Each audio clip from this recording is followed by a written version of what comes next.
Студенты первого и второго курсов железнодорожных техникумов России и Белоруссии приняли участие в военно-спортивной игре «Майский костер».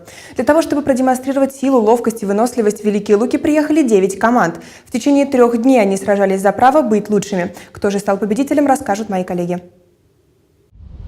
В этом году принять участие в 3-дневной игре изъявили желание 9 команд из Великих Лук, Орши, Ухты, Санкт-Петербурга, Петрозаводска, Вологды. Торжественное построение прошло у Вечного огня 14 мая. Заместитель главы города Сергей Огарев первым поздравил ребят с началом серьезной соревновательной программы, которая призвана не только выявить лучших из лучших, но и поднять патриотический дух.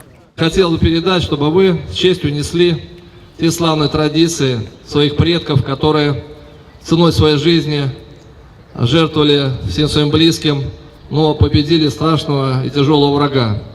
Сегодня это актуально в тех событиях, которые происходят на братской нам на Украине, где благодаря пропаганде фашистской, националистической происходит братоубийственная война, по сути дела. Чтобы это у нее происходило, вот такие соревнования нужны. С приветственным словом к командам также обратились представители Петербургского университета путей сообщения, Комитета по молодежной политике и спорту, Совета ветеранов. По завершении построения в знак уважения к памяти павшим на полях Великой Отечественной войны присутствующие возложили цветы к Вечному огню.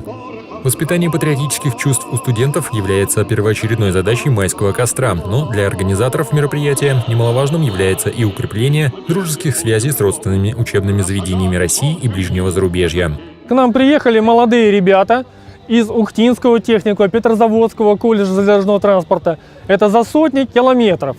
Узнают наш регион, познакомятся с боевой славой, пообщаются. Я думаю, что это будет неоценимая поддержка в их дальнейшей трудовой деятельности.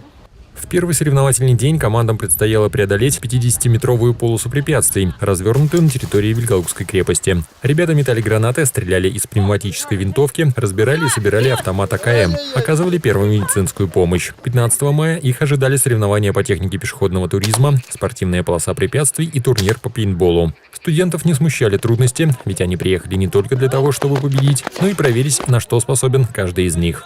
Я приехала из Беларуси, из города Орши. Я представляю Оршанский государственный железнодорожный колледж.